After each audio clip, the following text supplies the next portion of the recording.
Here it is, Ben. My partner and I have different perspectives on property investment. While I'm following our property plan, our Empower Wealth property plan that considers our long-term strategy with our lifestyle by design, she's concerned about the initial negative gearing and short-term costs. Good question. Hey, listen, I reckon there's a lot of people that could really relate to Jason's question because you and I are really blessed in our worlds where we've got our life partners, our dearly beloveds that are on the same page. There's one of my mentors when I first started in the game had this statement to say: "A man convinced against his will remains unconvinced still."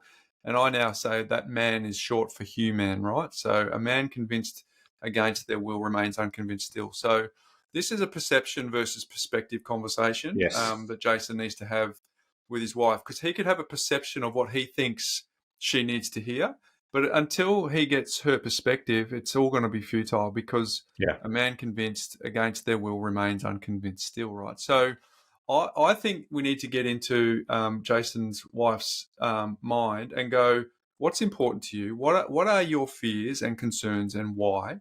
And most importantly, acknowledge, not dismiss her concerns, right? So clearly, really important for any of us who have been in relationships for a long time know that anyone who's large and in charge, that's never a recipe for success. We have to have all concerns listened to and everyone addressed. So here's a couple of things that I could think of, Jason, that you could consider. So number one, low pressure conversations. So you've said in the question that not really keen to engage in any conversation. So it sounds like you're trying to have those conversations and there's no engagement. So I would create low pressure conversations. So think about glass of wine, on a walk, some activity where it's just a by the way conversation. So minus the spreadsheets. Let's just see if we can get into perspective mode here and go, what's going on for you? Because I would start with values, not numbers.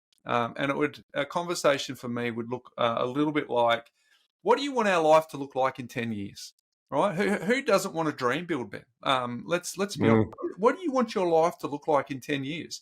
And just let the magic flow and see what comes out. And it's not linked at all to the plan. It's not linked to, because even in the planning, Ben, we talk about bucket lists and bring that into the mix and all that sort of stuff. But like, we're going to be 10 years older in 10 years, whether we do something or we don't, right? 10 years is going to pass.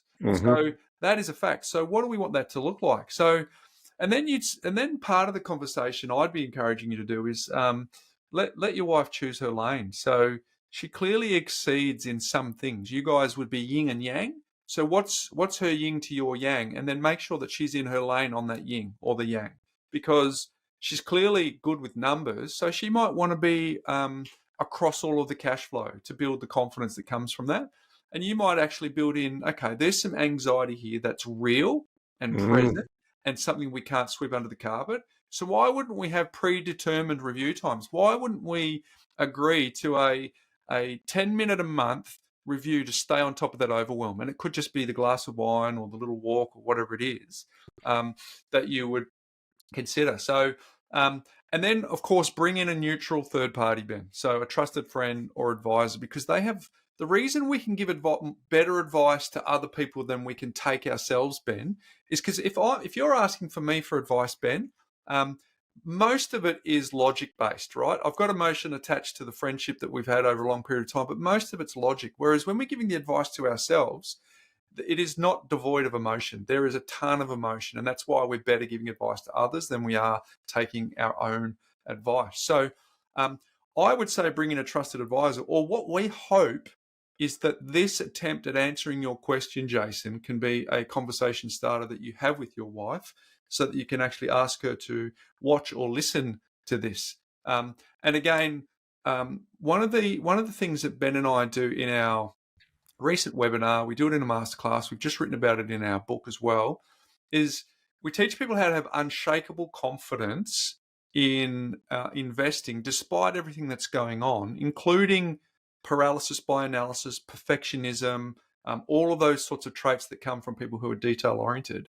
And it's lifting your eyes. It's leading with the why. It's looking at the horizon, not looking down. I always say if we're crossing a large chasm between two cliffs, Ben, and we're on a tightrope, if we were to focus on the horizon, we generally can remain steady. But as soon as we look down, that's when we're in a world of pain, right? So we've got to make sure that we're helping your wife. If she's detail-oriented, lift her eyes and look towards the horizon. And then here's the one, Ben, and I'll pass it over to you.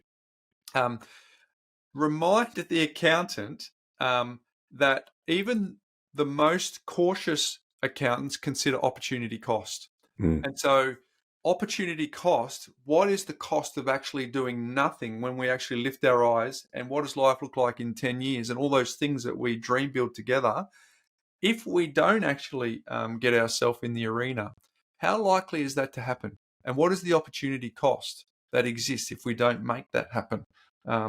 So that would be how I would be approaching the conversation.